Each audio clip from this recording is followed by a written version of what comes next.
step on your toes. But we have rulers in power that are making billions of dollars. And the people, the puppets that are put into power to represent them, not to represent us, to represent them. These puppets that create wars because they have war economies, and then they come in with all of their contracts and they rebuild these countries. And we fall for it again and again and again. Human beings, not just Muslims, human beings should wake up to what's happening to us, to what's happening to our planet. Syria, over 1 million houses destroyed. Do you know how hard it is to build a house? Do you know how much time it takes to earn the money to build a house? 1 million houses destroyed, 5 million refugees. Where did they get the armaments? Who's supplying them? Who wins in these games? Certainly not the human beings that are at the brunt of all of this violence. Look at the government budgets in relation to education throughout the world. This is insanity. These weapons of mass destruction have nothing to do with us. Our money should not be going to these things. Our tax dollars should not be going to these things. This is sinister. Another major reason is oil consumption. And this cannot continue on. It can't. It will not continue on. People have to recognize that this will come to an end. This is one of the great miracles of our Prophet. Our Prophet ﷺ predicted in a hadith, تَقِيُّ الْأَرْضُ أَفْلَاذَ كَبِدِهَا أَمْثَالَ الْأُسْطُوَانِ مِنَ الذَّهَبِ وَالْفِضَّةِ فَيَجِيَ الْقَاتِلُ فَيَقُولُ فِي هَذَا قُتِلْتَ. He said that the earth will vomit up. قَاءَ يَقِيءُ means أَخْرَجَ مِنْ فَمِهِ مَا كَانَتْ فِي مَعِدَتِهِ. This is a miracle of the Prophet. And he said that the earth will vomit what was in its liver. And aflad, according to the Arabic philologists, aflad is the kunuz al-ard. Aflad al-ard is kunuz al-ard, the treasures of the earth. But this is, once it's been digested, it vomits it up. This is exactly what hydrocarbons are. They were once on the earth, they got swallowed by the earth, they're digested, they're stored in the liver of the earth like glycogen. It's energy. Just like you have carbohydrates, you have hydrocarbons. The only difference is an oxygen molecule. It spits up, it literally vomits up. And there it is, vomiting it up.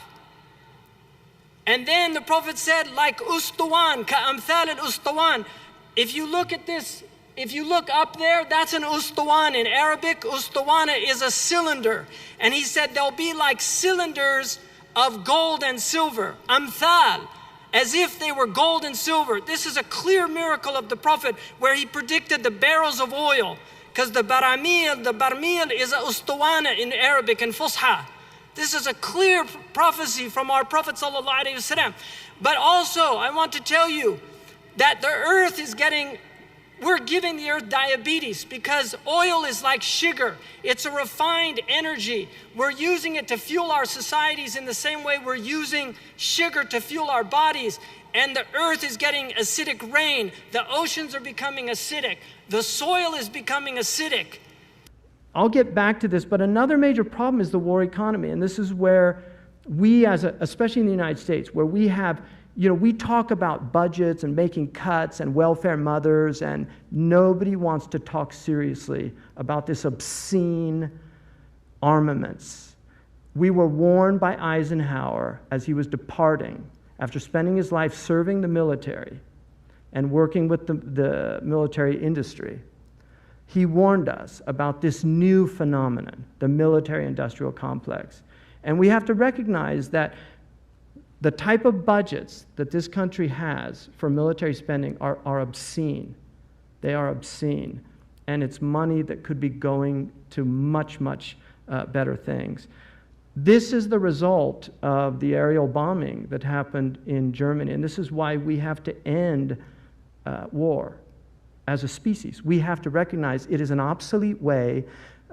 Clausewitz, the great war strategist from Europe, said that war was just the extension of politics by other means.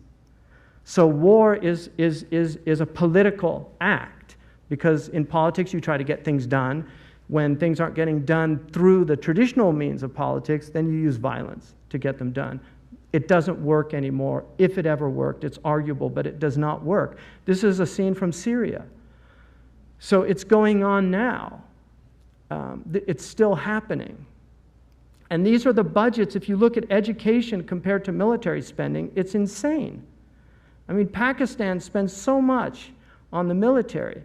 Some of the Gulf states have budgets. Saudi Arabia has a budget it's the 7th largest military budget after India, a country of 19 million people. Why? Because they're subsidizing Western industry. It's as simple as that. They don't use it.